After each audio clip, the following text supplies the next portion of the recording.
Good afternoon, good evening, wherever you may be. I am Alex Abbott. I'm your host for Sales TV Americas today, and I'm greatly honoured to introduce Roderick Jefferson to you today. Roderick and I go back many years working together at Oracle, and having recently read his book. I must admit, Roderick, it was sitting on my shelf for quite some time, but now I have read your book. I love the way you talk about an organization having a joined up message that is used by the entire organization, not just the sales team. And having worked for an organization that I think gets that right, I've experienced the success that you can have by an organization embracing that effectively. But not every organization can. And so really pleased to hear your view about that today, and also talk about some of the more practical topics like why conversations are more effective than pitching, and how important it is that we have the human side of leadership.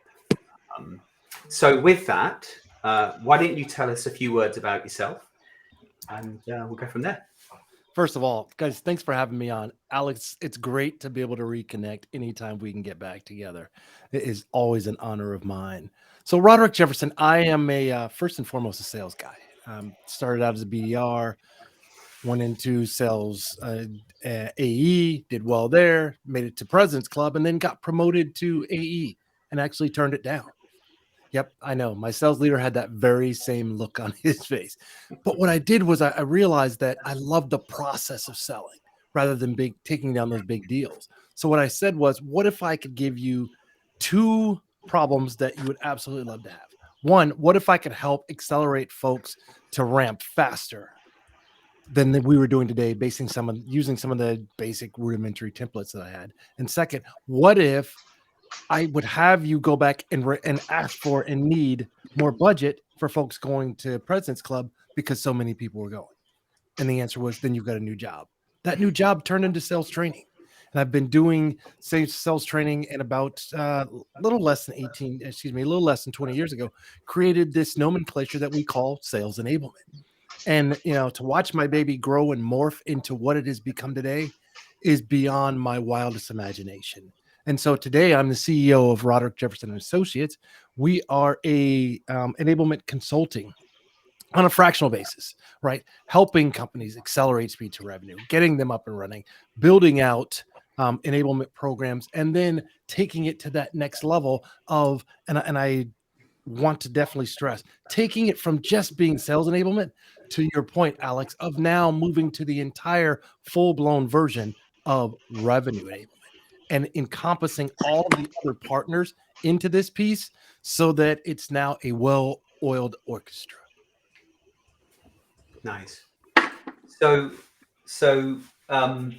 when you talk about this kind of notion of having conversations instead of pitching, I'm sure everybody's got their own view of what that is, but certainly myself as a salesperson and sales leader in the past, I felt that there's been so much more value generated in the conversation when you actually have a conversation and stop pitching. Oh, I agree 100%. First and foremost, no one likes to be sold to. I don't care what it is you're buying. You want someone that's going to help me, or in today's world where there's so much access to content, you want someone that's going to give you context. And what I mean is help me to either make the right decision or confirm the decision that I've made already. For the longest, back in the days of just training, we taught people what I call bits, bytes, and bots, right? Which were just products and features. We all know that no longer works because one, you have a far more savvy buyer. And secondly, they will tell you outright what it is that they need if you ask the right questions. And I think that's where the delineation is, right? To me, pitching is about pushing information out, and having those conversations are about pulling in more information. And I think there's kind of four components to it. First is the focus and energy on things that show interest and show that you're deeply prepared, right? This will help you to kind of tailor your pitch to the specific needs and identify potential opportunities, which then leads to building rapport. Look, we're virtual now for the most part, and we all know it takes a completely different level of actual caring and focus to build that rapport. Because look, relationships have been the backbone of success for as long as there's been sales.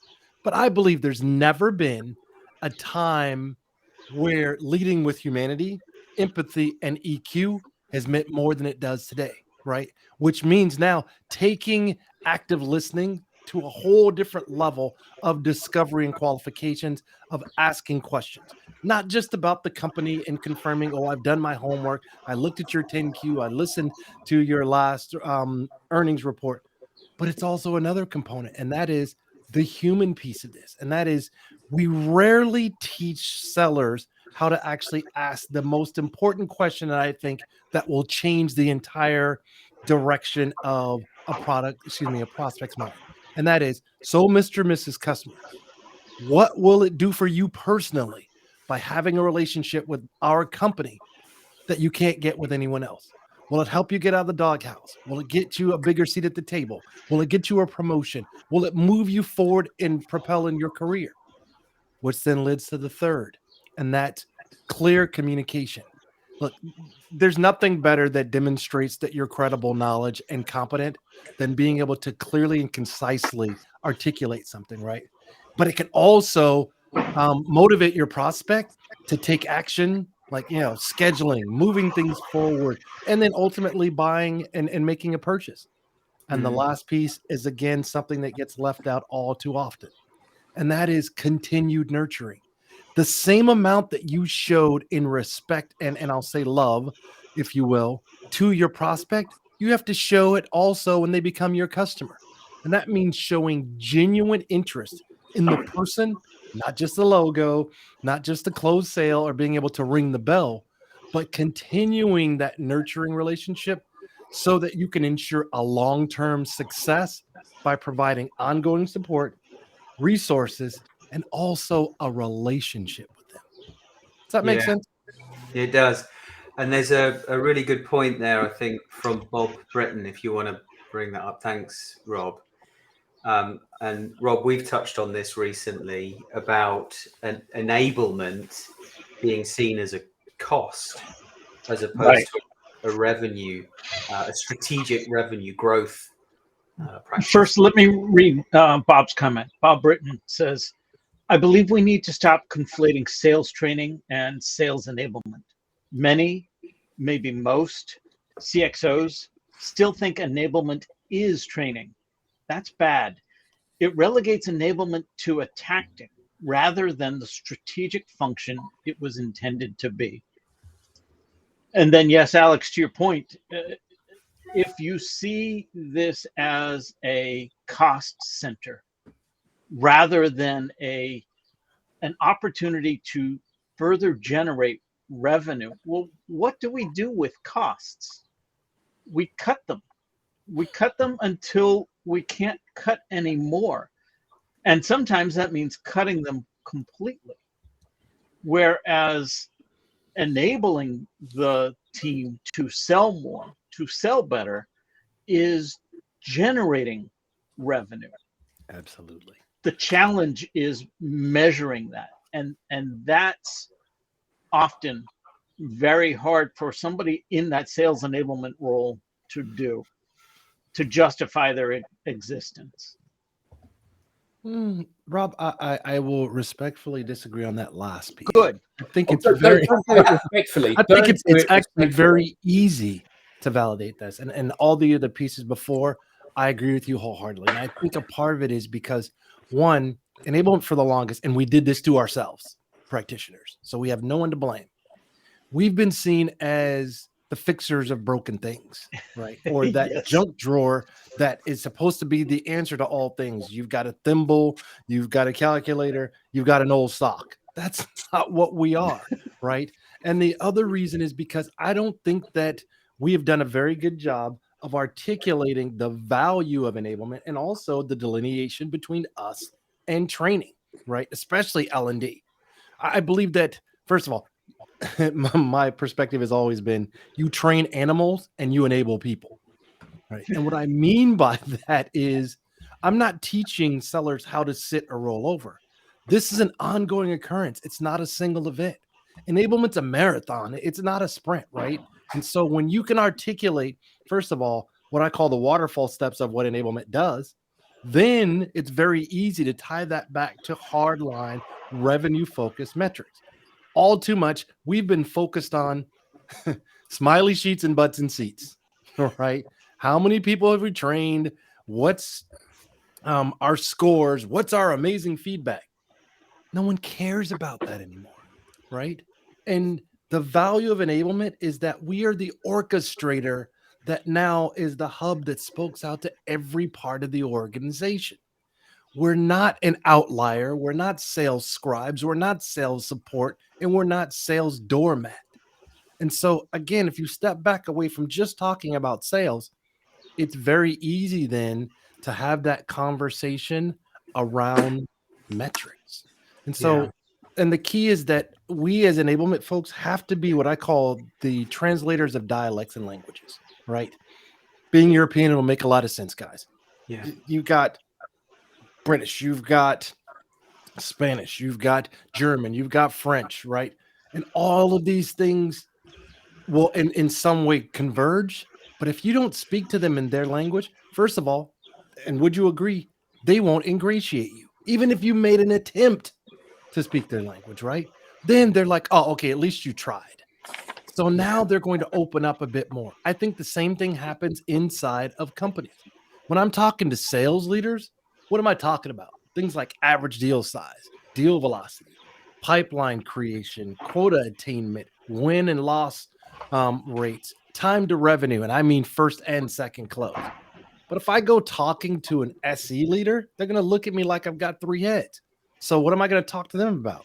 Number of demos, number of opties won and lost, number of POCs, length of POC. Now I go and I talk to a customer success or a client services leader. They don't care about those things. They care about adoption rate, customer churn, lifetime value, CSAT, escalation resolution, first call resolution rates, and net promoter scores. And then finally, I change my hat again and go talk to a different language when I'm talking to channels and alliances. I'm talking to them about things like partner attachment rates and customer sat and number of completed proctored accreditation certifications, net retention scores, opti sources. So it comes down to, and it's the most basic of what we've all learned, whether it's in sales, another organization, or an enablement. Know your audience and talk to them in their language. Don't try and teach them enablement ease. Yeah, it's a incredibly complex area, and combine the cultural differences around the world, and it gets even more complex. But absolutely, I want to touch on a point, and I want to bring you in on this, Andy. I want to touch on a point that we've talked before on this on Sales TV about revenue enablement, and how revenue enablement has become the new sales enablement to straddle all teams across the organization, but at the risk of losing sight of enabling or empowering the individual and improve the individual's skills and their ability to perform at the highest standard, because they're having to conform with an organizational kind of revenue objective. So I loved what Roderick said about, you enable people, you train a dog. I actually put out a LinkedIn post about this about 2 years ago.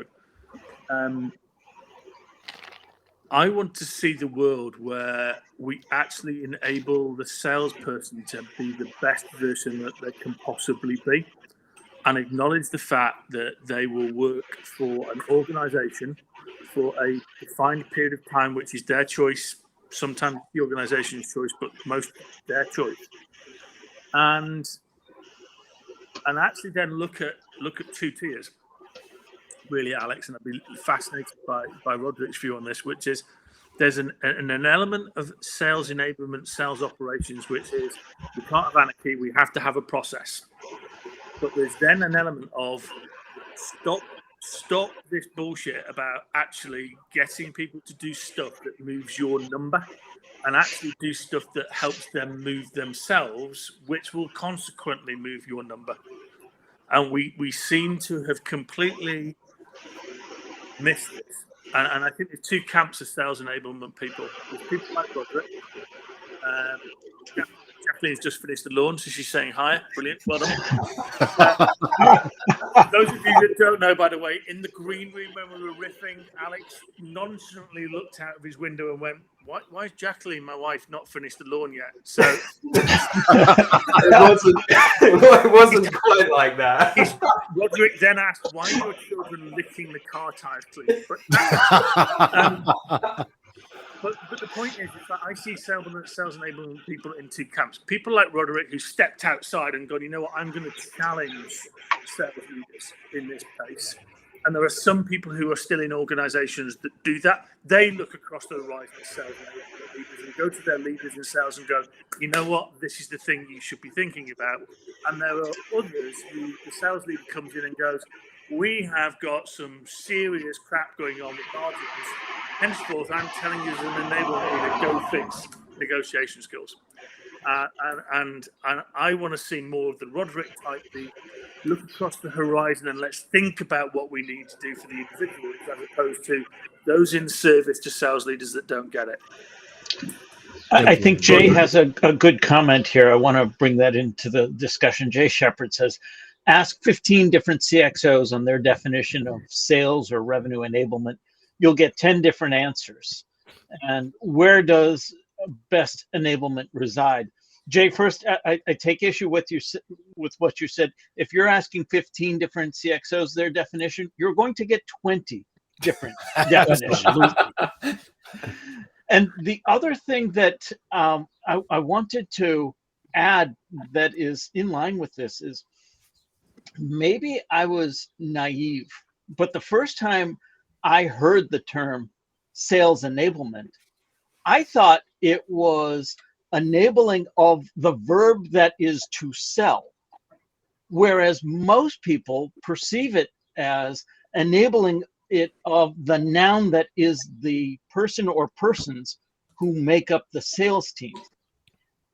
At a big picture, two very different things, because enabling sales, the verb, could take place in the CS department, could take place in HR, could take place in the C-suite.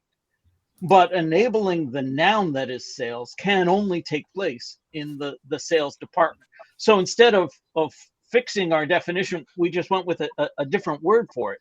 Thanks, Forrester, for telling us now we've got to switch over to revenue enablement instead. But was I just naive?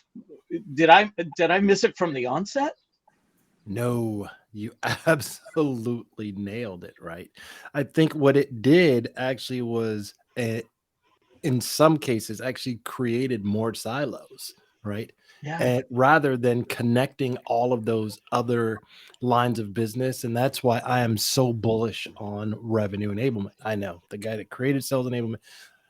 Hey, an old dog can be taught new tricks, right? And I'm here to prove that to prove that point. You say that fast. That's easy for you, right? So that's why on enablement, I think, first of all, Jay makes a valid point. And Jay, my friend, we have had this conversation a number of times. Where should enablement sit? I've sat under the COO. I've sat under the CRO. I've sat under marketing. And to me, it's a very simple explanation.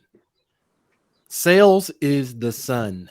The further you get away from the sun, the colder it gets, right? So what I'm saying is I believe it should sit under that CRO, right? If you're talking sales. Now, that's a great conversation. If you've got a COO or someone or president that owns that entire customer life cycle, or you've got someone that owns go-to-market as a whole, that's where it should sit. Because to me, revenue enablement actually integrates strategies, processes, technologies that ultimately optimize the entire customer lifecycle. And that was the problem I always had with sales enablement as a whole, is we kind of get compartmentalized, not by us, but by leaders that actually don't understand the value of what we do or what we bring. But if you can show that you're that orchestra master that's connecting all the dots and making sure that all of the different instruments are all playing the right time, the right song, in phase and in tune, then ultimately you can turn all of that noise and chaos into a beautiful sheet of music. And I think now to take that back to a real life perspective of corporate work, that means getting all of those teams moving towards a common goal of ultimately sustainable revenue growth. To me, that's revenue enablement. That's aligning sales, marketing, customer success, client services, ops, finance. And that's another one that gets lost, right? HR, partners, alliances, product marketing, all of those together. If you can get everybody on the same page, that is a game changer, not just for your company, but more importantly, for your prospects and for your customers. Bob brings up a good point. Bob Britton comments, because enablement is a cross-functional element, it needs to report into the C-suite. So it has, excuse me, so it has the authority to work across the organization. If it reports to anything lower in the org, then it's difficult to affect needed changes. Bob, you got a valid point there, because below that, what you then become is that scribe that we were talking about earlier, right? If you're and you're working at the C-suite level, what now happens is an opportunity to weave enablement into the culture, the fabric of culture. And that's the only way it's going to work, is if it is pushed from the top down. And if you've got folks that are owning the adoption, the execution, but most importantly, the positive modeling of what's expected by revenue enablement and their value, that changes everything. Now you're not pushing people to do things. You're literally pulling them into things that they need and ultimately that they start to ask for. And a quick question from the audience. Roderick, can you please say that comparison from the sun and sales again, please? Sure. I need to write that down. Absolutely. Say it slowly for him, Roderick. Sales is the sun. And the further you move away from the sun, the colder it gets. As a sales enablement function, or generally? As an enablement leader and function, you've got to be close to that sun. Because again, as you move out, they move you under marketing, they move you over under other parts of the organization. You're not ingrained in those key conversations that are going to be game changers. And you also aren't at the table to bring a diversity of thought differently than the other players. How do you manage if you've got a global mandate as an enablement leader, trying to roll out, a key component of the go-to-market strategy, but you've got sales leaders around the world that know best. How do you? That never happens, Alex. Come on now. Look, it is what you sign up for when you take on a global remit. And as someone that has owned enablement globally for a number of years now, I think there's a couple things. One, I always believed, and I've even said to this when we were together working back at Oracle, Alex, and that was that you build processes, programs, etc., at an 80-85% clip globally. You leave that 15 to 20% difference for culture, climate, the way business is done. But then what you also do is make sure that they're not going off the rail by staying close to those leaders, right? And how do you do it? Making sure that, one, you're never giving any global region what you think they need. They know better than any of us do because they live and they work in that dirt and that space every day. Stay close to them and bring in their ideas. And when they do those ideas and those work, highlight them. Let them be your megaphone, because what they're going to show is either they're a leader and this is working, or here's what the other regions are not doing. Why aren't you doing them? Right. and look at what it could be if you did these things. And then, of course, on that back end, as we talked about earlier, metrics, and measurements. When you can come back and say that we've accelerated speed to revenue, we've increased productivity per head, and we've ultimately tied the front and the back of the house together of sales and customer success, who's not going to listen to that? When you can show hardline figures of how it worked, and also that it's not just siloed to that particular region, but that we can do the same thing in your region, or whether it be in the different stratas of sales, enterprise, etc. Right? Go back and show those pieces, but don't be the megaphone enablement leaders. Let your sales leaders go out and sell for you. They can open up doors where you may not even know there's a house there. An added benefit to that, Roderick, buy-in. You never have to get them to buy into their own idea. If you just help them codify what they were doing that worked and do more of it regularly, 100% they will do that. Oh, let's throw in accountability also, since we're going down Absolutely. that road, right? Because if I'm working with you as a sales leader and you tell me exactly what you want and I work with you to build it, here's an example. We're building out a certification or an accreditation. I work with the sales leaders. They give me the best practices. They point me to the best folks on their teams that I can use an example. They now cannot step back and say, I'm not going to go and support this or push my people to do it, because I'm giving you exactly what you asked for. So now you've been a part of the build. So it's incumbent upon you, sales leader, to own the adoption, the execution, but most importantly, the positive modeling of it. Because as we know, what's important to my manager or leader is imperative to me. I'm going to do what I see them do, not what they tell me to do, unless I'm way off base and life has changed. Yeah. So what about from a sales rep perspective? So we're talking a lot about enablement leadership, sales leadership, and some of the best practices. But what, in your experience, what percentage of a sales organization, the sales people, and when I say sales people, it can be in new business as well as existing clients. What percentage of reps are not coming on the journey typically, and what do you do for them to help them come on the journey? Well, I rather than giving a generic number, I'll say it depends upon the vertical and space you're working in. There's a higher uptake in some than in others, at least from my personal experience. How do I get them on board? First of all, it's that, let's go back to that human touch. I think enablement should be a part of the talent assessment and acquisition phase of hiring people, because the companies are generally focused on their ICP, right? Their ideal client profile. In enablement, we're focused on that, but we're also focused on the IEP, because we don't have enough acronyms, right? The ideal employee profile. And that means that things are changing based upon the maturation cycle of a company. And so we have to adjust that. Secondly, we're now working with them in the interview process to understand whether or not they have the propensity to follow through and actually fulfill on the thing that it takes for them to be successful here, not where they were successful before, which is great, but means nothing in the future forward move with them.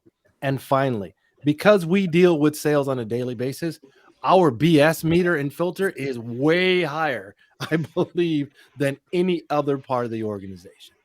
Yeah. So then it's about making sure that there's role specific onboarding for them, and you give them a roadmap. It's amazing how many times I've seen where people are onboarding and have no idea where they're going. Right now, here's what your onboarding is going to look like, role specific, as well as the co-joined cohorts that you're building. And that's the other thing. You've got to build those cohorts differently now than we used to ever do, because now it's got to lead to the everboarding piece. Too many times I've seen where, onboarding is amazing, but now I've been here 6 months. I've seen nothing from anybody, right? No one's asked me any questions other than the occasional survey and such, right? But then the everboarding is important. The asset management, ask them what works and what format of content works for them, because everyone learns differently. And then give the asset availability Don't send them to 3-4 different places. They're not going to go. They're going to go to each other and say, hey, that thing that you built, give me that. And what does it do? It dilutes the messaging and the positioning, and ultimately it starts to confuse the prospect and folks out in the streets. Then there's the coaching and reinforcement. We've got to constantly sharpen that sword to make sure that as there are changes, whether it be competitive landscape, mergers and acquisitions, new product releases, it's constantly coaching and also putting it into practical application. It's one thing to learn something. It's another thing to be able to actually go out and do it here in-house with certifications and accreditations, role plays, all those things, right? And then it's the metrics and measurements. And here's an opportunity for enablement to highlight even the newbies that are doing things amazingly well. When they come in with best practices, highlight these people, put their name up in lights, share it out there, because it's going to do two things. One, it's going to ingratiate you into the sales organization. That person now is going to be on your team from here on out. And it's also going to push your seasoned folks, because now they're being shown up by the newbies. So what does it do? It raises the bar. Look, salespeople are naturally competitive. We'd be stupid not to play on that competitiveness. And then finally, show them that we've got some form of career or succession planning in place. You may not want to be a sales leader like I did, right? So what if you want to go into product marketing or product management or go into enablement? You've got to have a flexible succession plan process and strategy in place so that they feel like they have some vote and some voice in driving their own career.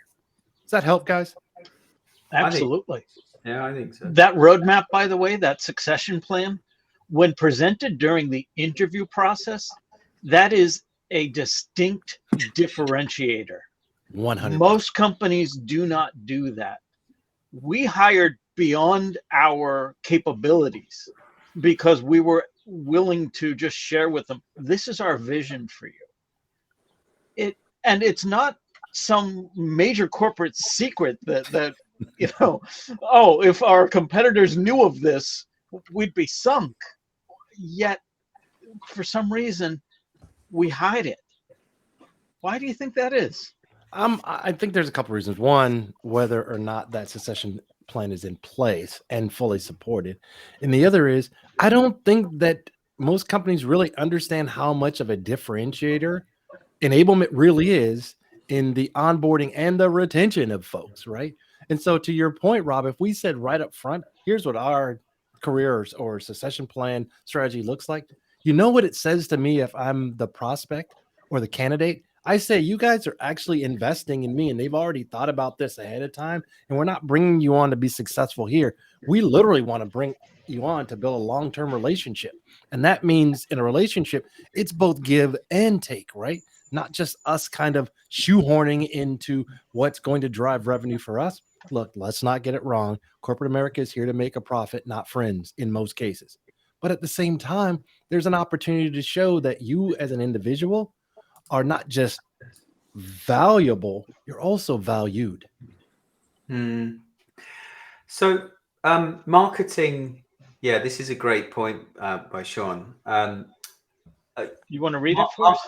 Yeah, well, I do. Let me come to it in a sec. I just want to kind of tee this up, because the biggest problem that personally I'm experiencing speaking with sales leaders today is it's either the lack of pipeline or the lack of quality pipeline, because they're having to relax qualification in order to get to work on something.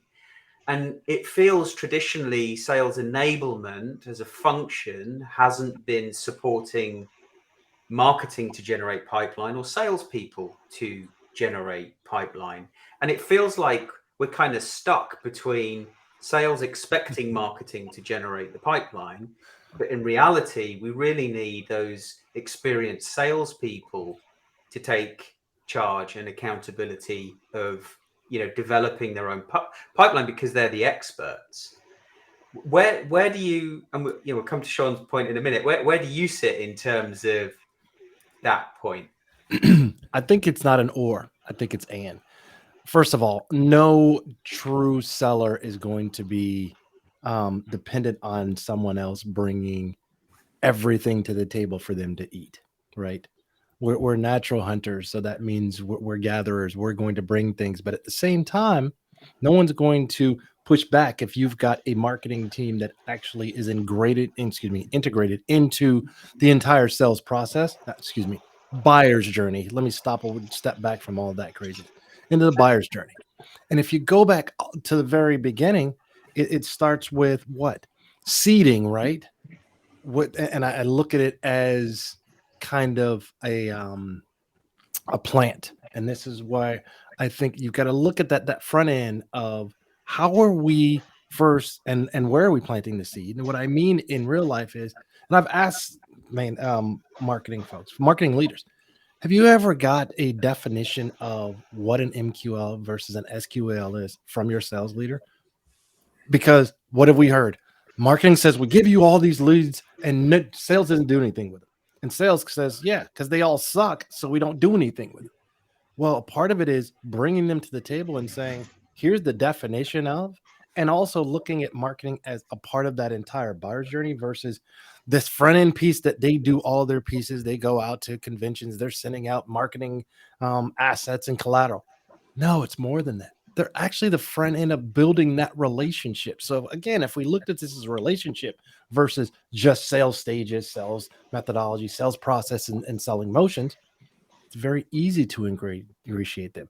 But it requires a conversation on what does success look like before you go out and just assume they're going to come and throw things at you. The second part of it is you've got to go out and hunt.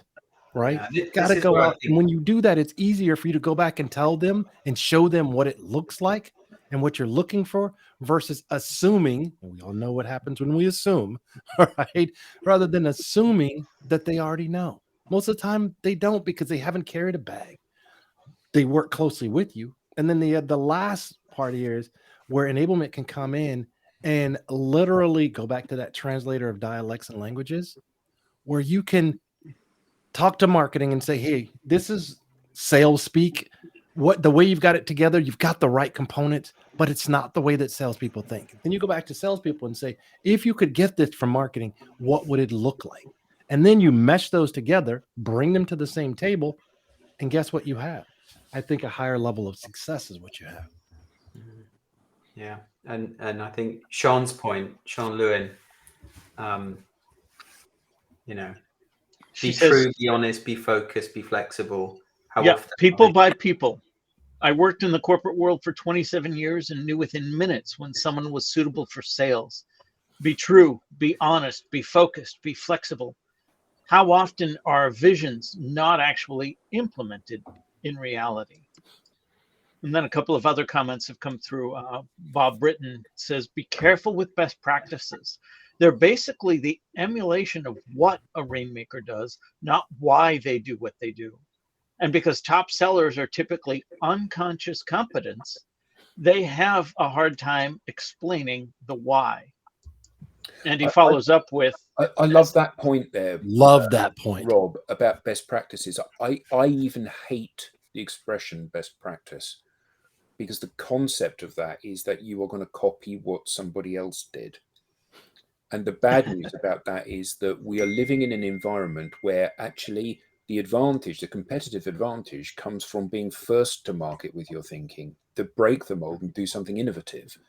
And by very virtue of the fact that there is an established best practice means that you're not being innovative. You're simply being second to market. No, I'm not sure I agree with that. I knew you wouldn't.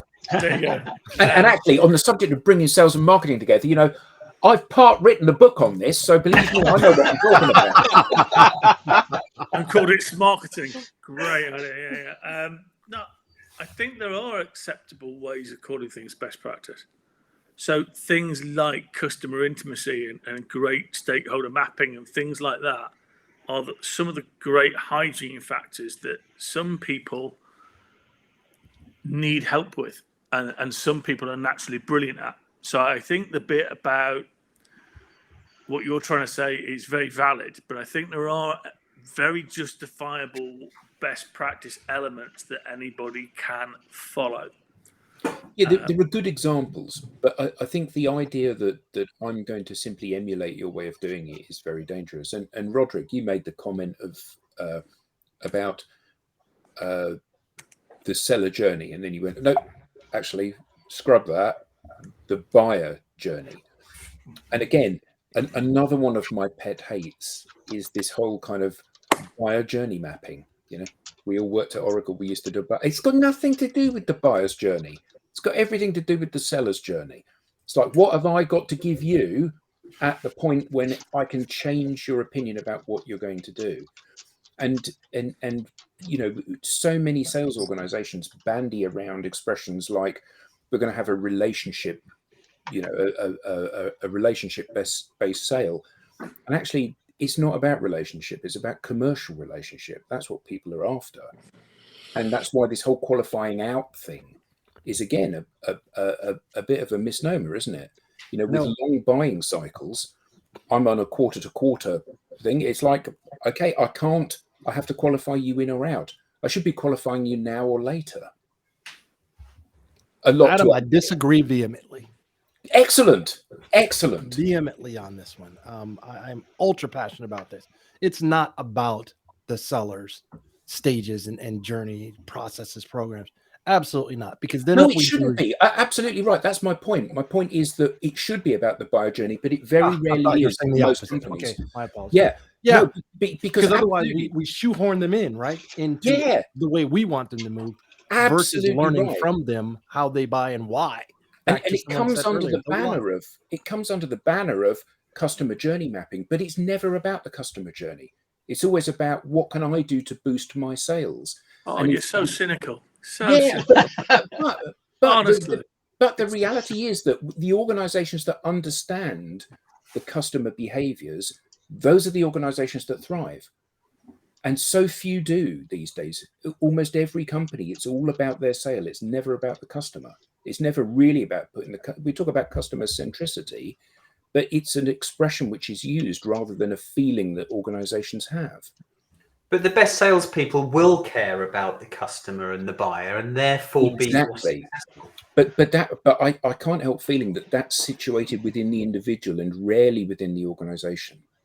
And therein lies the problem. The super talented sellers get this inherently. And who was it that said about unconscious competencies? You know, Bob. Yeah, the great sellers are great sellers, and often they don't know why they're great sellers. But what they do know is that customers or prospects feel comfortable with them, and that's absolutely because they're customer centric and they understand the customer's buying journey. And putting the customer at the middle is what makes them great, and often they don't know why. I think.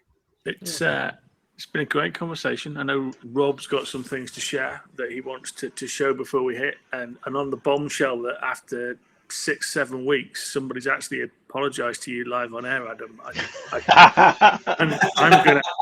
gonna have to go and have a lie down. In fairness, that was a misunderstanding. It's because I didn't explain myself properly. So it's the accent. It doesn't count as an apology. So we're still at zero, mate. Don't worry. So, Roderick, I just wanted to bring on screen a copy of your book, and if you could tell us a little bit about it and how people can connect with you, that would be great.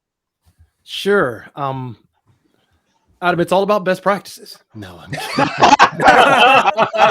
Boom, that mic drop moment. Thank you. Thank you. No, it's literally Sales Enablement 3.0 was my journey from the very beginning of the inception of sales enablement, and of Sales Enablement 1.0, 2.0, 3.0, and 3.0 is literally about where I believe it's going. Where are we going to get to next? How are we going to get to the next new, not the new, but the next version of enablement, whether it be go-to-market enablement, whether it be revenue enablement, sales enablement, whatever you're going to call it and where you're going to take it. What I do is literally give my perspective of 25 years of how we got here and where we're going to. And it's not just for enablement folks. It's literally about how do you orchestrate along the lines of business to make sure that everyone is collaborative and communicative, and then ultimately orchestrative. Now, to find it, it's out everywhere you buy it. It's in paperback, it's in audiobook, hard book, etc. eBay. You can find it on Amazon or wherever you buy your books. Are you doing the? Yes. I actually did do the audio. Wow. Okay. So that's worth having. Thanks. So man. We get this wonderful smooth voice, and I know because I bought the audio book. Where's this conversation going? This is borderlining on a bit of dodginess. It's like voice. I aim You to listen to please. it every night before you go to bed. Alex, take us home, please. It's because I drone on and it probably put him to sleep every night. Is what he's trying to say. Yeah. Upset because My wife, the other man. and I'm on not that, touching that one. HR. Yeah. Roderick, it's been lovely having you on. Thank you very much. Thank you to the panelists. Thank you to everyone that has made comments. I think too many to list everyone, but Sean, Bob, Jensen, Jackie, and Jay, and some LinkedIn users. Feel free to drop your name in. And someone from Australia. Good day from Darwin, Australia, which was that must be very early for them. I wish you every success, Roderick, with the sales of your book and your new engagements, and look forward to seeing everyone again next week for Sales TV. Thanks all. Thanks, Roderick. Thanks, Roderick. Thank you. Thank you.